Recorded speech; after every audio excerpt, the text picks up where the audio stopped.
Okay, so we said that ovarian hyperstimulation needs to be done so as to allow for large amount of collection of ova, and this can be done by using various hormones, right? So you can use gonadotropins or injectable fertility drugs. These will stimulate the ovaries so as to allow for simultaneous growth of several oocytes. Otherwise, per menstrual cycle, you have only one particular follicle being selected. So this will allow for stimulation of various oocytes at the same time. Can still hear background noises. Sanchit, Shruti, please mute yourselves. Okay. So gonadotropins or injectable fertility hormones can be given for a span of 8 or more days. And these all fertility drugs have basically follicle stimulating hormone and luteinizing hormone. Uh, Follicle stimulating hormone will allow for maturation of follicles, and luteinizing hormone will allow for ovulation. A surge in luteinizing hormone will cause ovulation. But you don't want ovulation to happen, right? Because the moment it is ovulated, it would be caught by the fimbrias of the fallopian tube, and it is very difficult to retrieve the ovum. So it is easier to retrieve ovum when it is still in the Graafian follicle. So you basically gonadotropins or injectable fertility hormones consist of FSH and luteinizing hormone. These may work together in order to increase the production of estrogen. In some cases, instead of luteinizing hormone, you can also give a low dose of human chorionic gonadotropin hormone. This can be either given subcutaneously or can be given as an intramuscular injection. Proper dosage of these hormones and proper monitoring is most essential. These monitorings can be done by blood test or by ultrasound examinations in order to know whether the follicles are grown enough or are mature enough for retrieval of the ovum. You can also use GnRH agonist. These are generally used in order to prevent premature LH surge. Because if you have a premature LH surge, then the ovum would be released before it gets matured. So GnRH agonist initially cause a release of FSH and LH from the pituitary, which allows for growth of follicles and egg maturation. These agonists can be given as daily injections, or it could be a long protocol that we spoke about can be used, wherein the preparations can be given for almost 1 to 3 months. Instead of agonist, you can also use antagonist. So these can, again, antagonist will help in preventing premature ovulation. Agonist will stimulate the pituitary gland so as to secrete FSH and LH. Antagonist will prevent the secretion of FSH and LH. So this will prevent premature ovulation. This is generally used as a short protocol, generally in the later stage of ovarian stimulation, right? Antagonist cannot be used before, because you want FSH initially, you want LH to be present. This will allow for follicle growth as well as maturation. Once maturation has happened, you don't want the follicle to liberate the ovum, because the moment it ovulates, the ovum is lost in the fallopian tube. It is very difficult to retrieve, right? So you want you want the follicle to mature but not to release the ovum, and for that reason you can use GnRH antagonist. Okay. Next we have HCG can be directly used, which is a natural hormone and which also helps in maturation of the egg. The timing of HCG administration is very critical in order to retrieve maturation of the egg. Ideally, after 34 to 36 hours after HCG injection, the ovum would be ready for retrieval just before the ovulation happens. Now, in some cases, progesterones or estrogen, that is estradiol, can also be given. These are normally produced by the ovary after ovulation. Now, if the female is not prepared, the endometrial changes has not happened, then even if in vitro fertilization is carried out, the implantation within the female body would not happen. So after the egg retrieval, since some cases if the ovary do not produce adequate amount of progesterone or estrogen, basically progesterone, then you can give supplements of progesterone so as to allow for modifications in the uterine lining such that so as to allow for endometrial thickening. This progesterone can be easily given by injections or by vaginal route. Oral contraceptive pills are only given in cases when the cycle is haywire and you want to schedule the cycle, then oral contraceptive pills can be given. Okay, so oral contraceptive pills basically contains progesterone. Progesterone will inhibit growth of follicle. So in presence of progesterone, no follicles will mature. The moment you stop the progesterone, you will have follicle maturing. So within the stoppage of the progesterone hormone, within 6th or 7th day, the female will start menstruation. So in order to schedule that particular cycle, you can give oral contraceptive pills. Certain other medications can be given during the time of oocyte retrieval if there are chances of infection. So antibiotics can be given in order to reduce the infection that is associated with egg retrieval or during the transfer of embryo back into the female body. Now, as I said, in all these cases, we were speaking about luteinizing hormone, right? Luteinizing hormone plays a central role in maturation process of the oocyte because luteinizing hormone is required for completion of first meiotic division.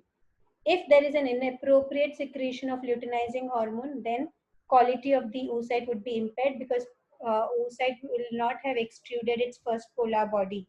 So you require luteinizing hormone, but luteinizing hormone concentration should not be very high. Otherwise, you would have the ovum being liberated. So this kind of premature maturation might be a problem with respect to in vitro fertilization. Now, whatever method or whatever kind of treatment protocol you're using, what all kind of preparation does an IVF lab need to do, right? So all the members of the laboratory staff should be familiar with the patient's treatment plan. And the laboratory staff should take appropriate consent form that is signed by both the partners. That also includes consent for any kind of special procedures for storage of cryopreserved embryos. You also take in all the details of any assisted conception treatment that the couple had undergone before, maybe just an ovarian stimulation or maybe some other kind of methods in order to assess what kind of assisted reproductive technique would be most suitable, what kind of what would be the quality of the embryo, or what kind of embryo transfer procedure to be used. So you need to have a background information before. Okay. Now you also need to understand that there are chances that you might introduce infection into your laboratory because you might be handling gametes being taken from an individual who is suffering from HIV or hepatitis B or C. So it is necessary that the individual before they sign up for IVF undergoes these screening tests so as to ensure that there is no introduction of infection into the laboratory because of handling of these kinds of, such kind of patients. Okay. Now this was about ovarian hyperstimulation. So you have stimulated the ovaries such that the follicles have grown in size, but the ovum is still inside the follicle, right? The ovum has to be retrieved out. You don't want natural ovulation process to happen. I'm repeating here again. So you need to retrieve the ovum from the follicles, right? For that, the patient undergoes oocyte retrieval process, wherein an ultrasound probe, which is transvaginal probe, is guided through the vagina, which is used to visualize the ovary and to visualize the follicles that are mature enough, which contains the ovum. Okay, so it contains your ultrasound probe. Generally contains a camera. So in order to visualize, it also contains a needle that can be guided easily, which can be inserted into the follicle, and the contents of the follicle can be aspirated out. Now, this aspirated material that your long needle has aspirated out will contain the follicular fluid, the antrum fluid, will contain the oocyte, will also contain the cumulus oophorus cells. Now, oocyte retrieval process does not generally require an anesthesia But if the patient is discomfort, in those cases, and the patient experiences certain kind of discomfort, then you can give small dose of anesthesia or local anesthesia can be applied. Okay. So once the entire the follicular fluid and the oocyte is aspirated, the follicular aspirates are examined under the dissecting microscope in order to understand whether the ovum has been aspirated out or not. Right. So the moment the long needle is inserted into the follicle and you aspirate all the content, the entire needle is immediately placed on a dissecting microscope to check for the presence of ovum. Okay. If it shows the presence of ovum, then you aliquot the contents of each of the needle into 2 or 3 petri dishes, forming a thin layer of fluid. And this is again scanned for the presence of oocyte, maybe this time using an inverted microscope rather than dissecting microscope. Dissecting microscope may not show you the presence of ovum very clearly, right? Oocyte generally appear with varying quantities of cumulus ooporous cells, and you can distinguish mature oocytes from immature oocytes. Immature oocytes under the microscope appears very dark, whereas if they are if they are mature, they appear pale. Okay, granulosa cells are more clearer and fluffy, so you can generally note the oocyte cumulus complex, assess the stage of its maturity. Okay. If you can visualize oocyte, you need to also check for the presence of single polar body, which indicates that the egg has completed or the oocyte has completed its first meiotic division and has proceeded towards its second meiotic division. Okay, so this picture depicts various kinds of oocytes that have retrieved. So the first picture here is germinal vesicle. So these kinds of oocytes, wherein the oocyte is very immature and you can't see much of surrounding cells and they are very tightly packed. A large nucleus is seen. So if you have extruded a germinal vesicle, it cannot be immediately used for fertilization. It needs to be pre-incubated in order to undergo maturation before it is used for insemination, right? And now this B picture shows you metaphase 1 arrested oocyte. So oocyte is surrounded by a very tight layer of corona, okay, coronal cells. It no longer shows you germinal vesicle. Absence of polar body indicates that the ovum or the oocyte is still in the metaphase plate, and these are immature eggs. If you're using such kind of eggs, then it has to be pre-incubated for around 12 to 24 hours before it is used for IVF. Now, all the rest, the lower panel, that is the last 4 panel, is a metaphase 2 oocyte. Okay, so in this case, you can see C picture, which is the pale embryo, which is a perfect pre-ovulatory oocyte. Sorry, not embryo, oocyte. It shows you optimal level of maturity, and this can be used for successful fertilization. You can see coronal cells are, or cumulus ooporous cells are radiating, fully radiating, and you can see one single polar body being extruded out. So this is a perfect pre-ovulatory ovum or oocyte that can be used for IVF. This panel shows you a very mature ovum. Okay, egg is seen as a pale orb, no coronal material is seen. Or you can have a luteinized egg where the egg is very pale and difficult to find. Cumulus oophorus have broken down and become a gelatinous mass. These eggs will not have any probability of fertilization. Or you can have atretic egg wherein the granulosa cells have fragmented and they have a lace-like appearance. Oocyte is also very dark. In this case, it is looking bright, but generally it is dark. And it is very difficult to identify. So ideally, you should be having a pre-ovulatory oocyte. But in case if you don't have this, and you have extruded germinal vesicles and metaphase 1 arrested oocyte, then it has to undergo pre-incubation before it is used for in vitro fertilization. So you have collected the ovum, you have collected the sperm. Now this ovum and sperm has to be mixed in an appropriate proportion so as to allow for insemination or for in vitro fertilization, right? So the concentration that is used is generally 100,000 normal motile sperm per ml per oocyte, or it is in some books you will find 75,000 sperm per oocyte. So that is the concentration that is used. Okay.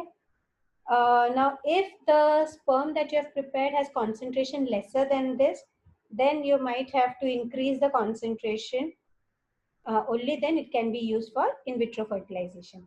Now, as I said, after allowing in vitro fertilization, after allowing mixing of sperm and the ovum, your process does not stop here, right? You need to select a zygote or select an embryo and transfer it back into the body of the female. So this process is followed by embryo culture, wherein you're culturing the embryo, and embryo transfer. Okay. So as you can see, there are two kinds of culture system that can be used. You can grow the embryos in by micro droplets under oil technique, or you can use 4-well plate method. In case of micro droplets under oil technique, you pour equilibrated mineral oil into the petri dish using a pasture pipette or a normal micro pipette with a sterile tip, of course. You carefully place 8 or 9 droplets of the media, each droplet containing 1 or 2 oocytes. You generally place these droplets around the edge of the petri dish. The petri dish is containing equilibrated mineral oil, and onto that at the edges you place 8 or 9 droplet of media. This droplet of media contains 1 or 2 oocytes.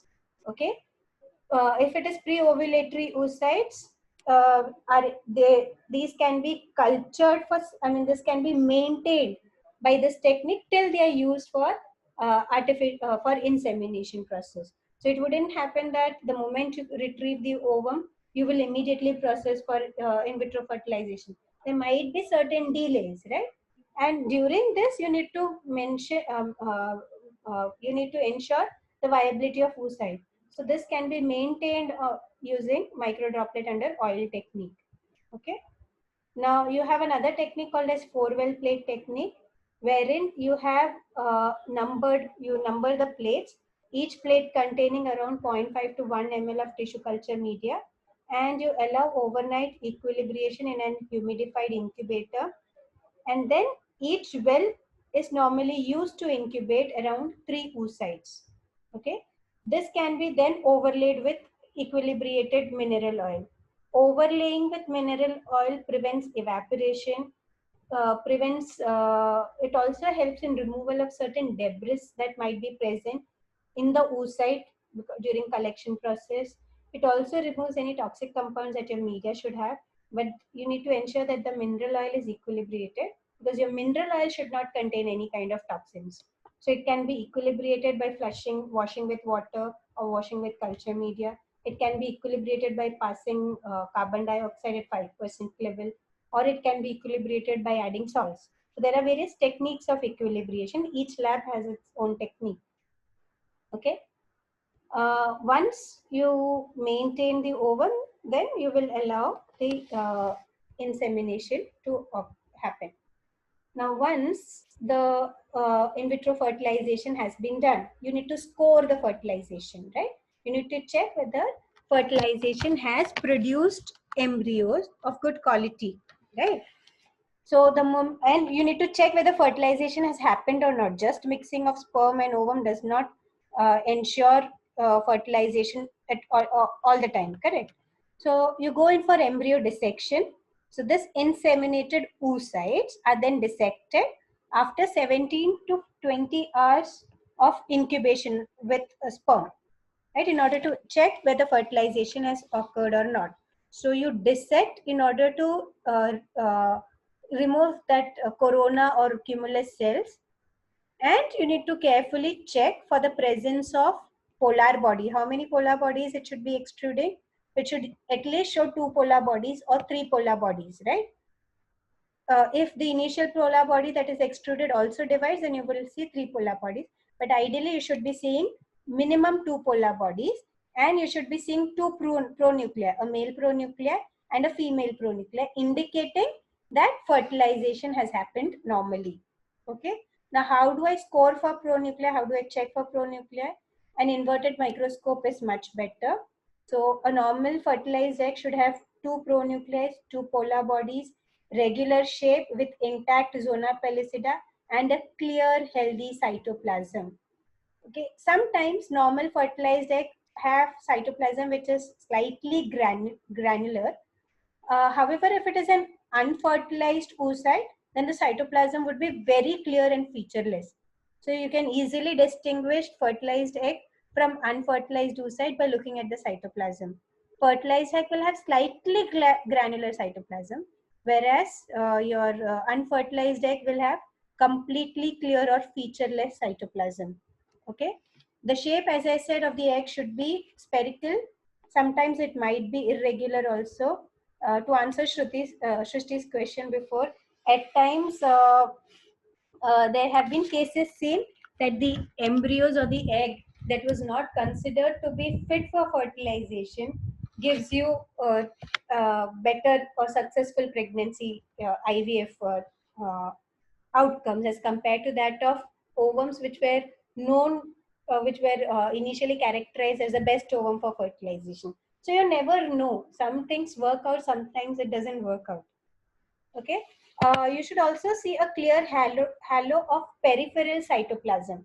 So the cytoplasm at the periphery should be showing you a very clear halo, which indicates that the oocyte has undergone fertilization very well and it has reinitiated meiosis. Okay.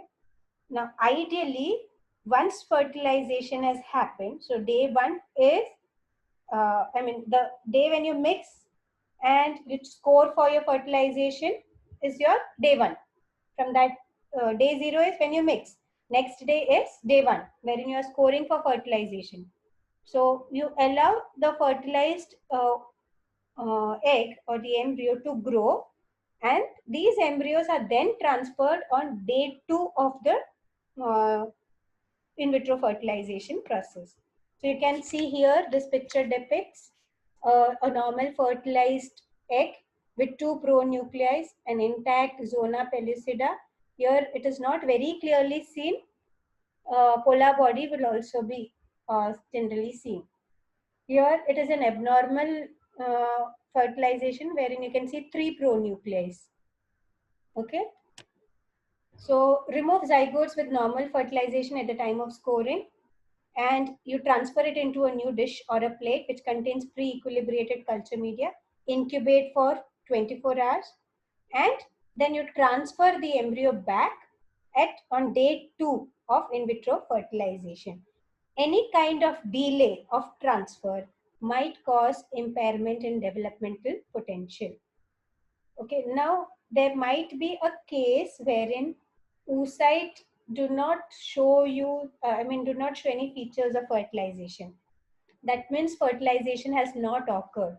So in these cases, these oocyte can be then again be allowed to be incubated with the sperm so as to allow refertilization, which is called as re-insemination.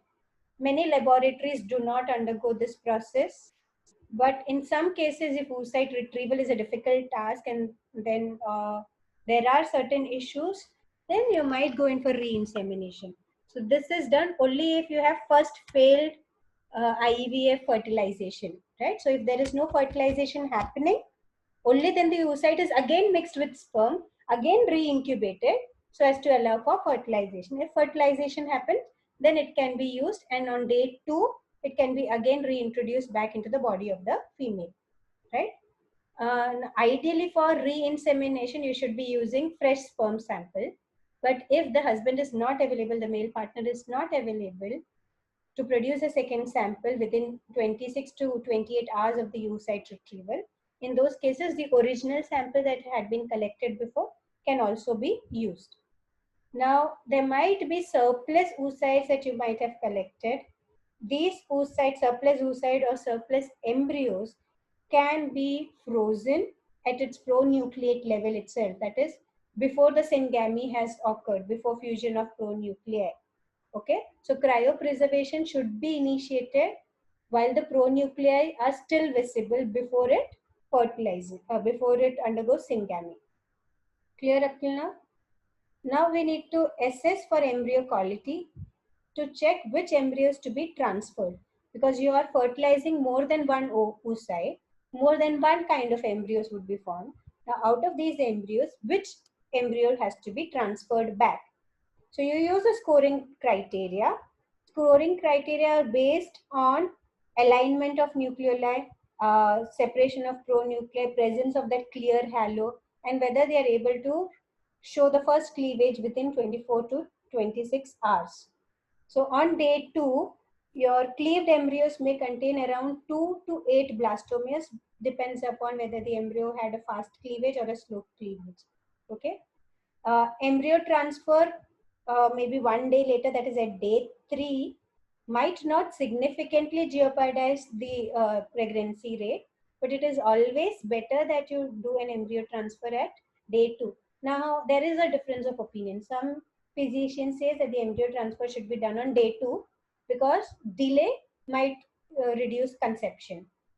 But other school of thought is that if you allow embryo to grow for 1 or 2 days more, you can check for the quality of the embryo much better as compared to that of transferring it back at day 2. Okay. So if you're transferring it at day 2, then I will call it as an embryo transfer. But if you're transferring the embryo at a later day, then the embryo would have developed into a blastocyst, and then we will call it as a blastocyst transfer. Now, blastocyst transfer has an advantage over embryo transfer because sometimes embryo is developed, embryo is formed, but this embryo is not able to mature into or undergo further developmental changes. So then there is a failed conception seen. So if you allow the embryo to grow in the laboratory and if you can see blastocyst forming, then you are very sure that this embryo will develop into fetus. And this blastocyst can be then introduced back into the body of the female. So day 5 transfer of blastocyst is more preferred as compared to that of day 6. The aim of this blastocyst transfer is to allow for better implantation potential, and then you need to only transfer 1 or 2 blastocysts rather than transferring 3 or 4 embryos. You can only transfer 1 or 2 blastocysts. That prevents multiple pregnancies also, right? Blastocyst culture also helps you to identify uh, any morphologies or any kind of biopsy studies that you need to do. Can easily be done because you're growing it for 4 or 5 days.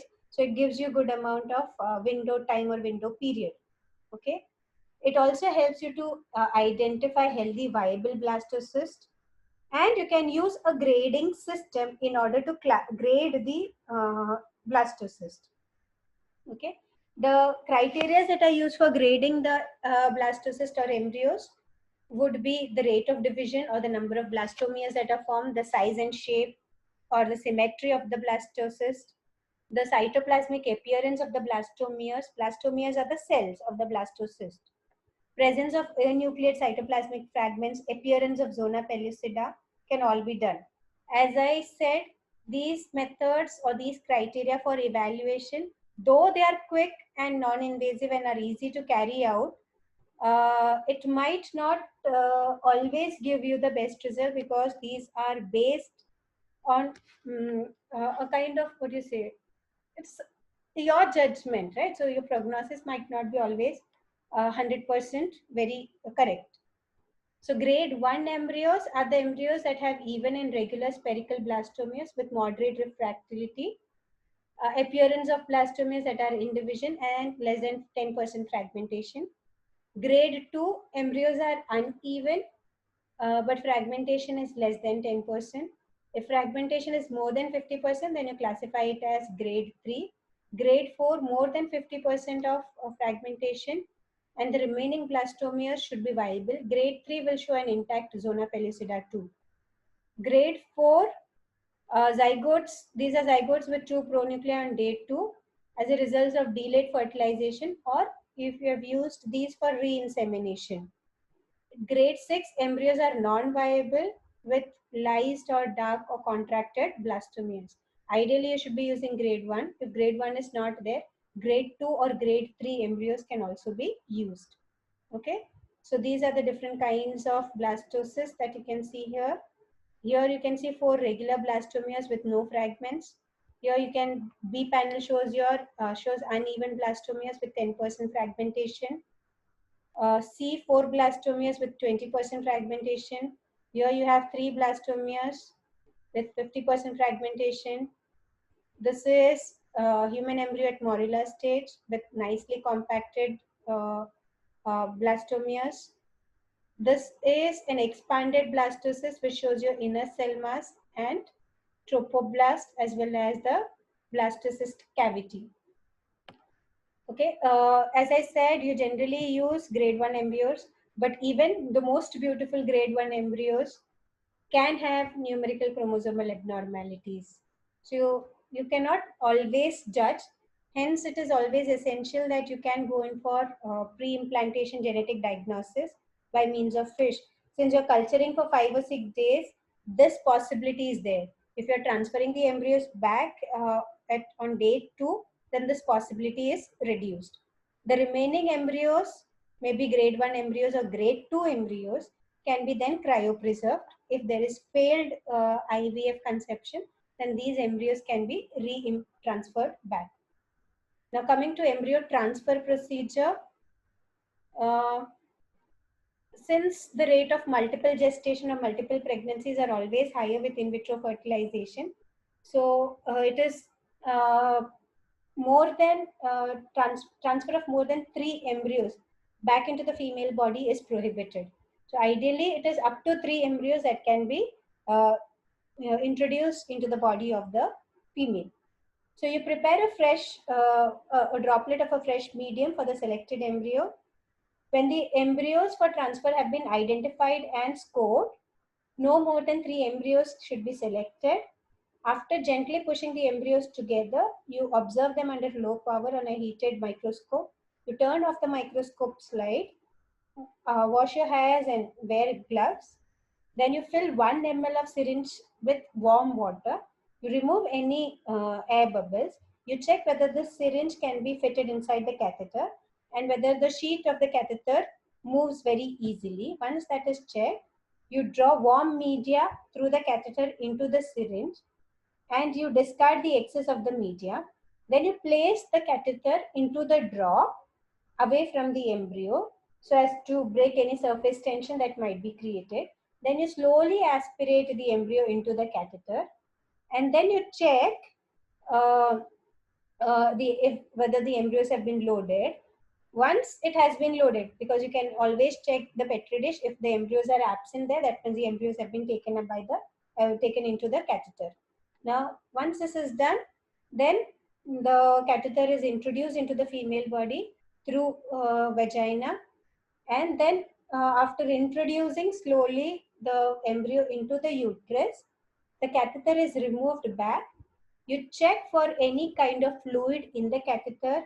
You check for any kind of clots that are present. You check whether the catheter has any embryos left. So that indicates whether the embryo has been transferred into the female body or not. So this is transvaginal transfer of embryo into the uterus. You can see the fallopian tube and the ovary here. The patient is generally in a laparoscopic position with her legs folded. So this was all about in vitro fertilization, embryo culture and embryo transfer.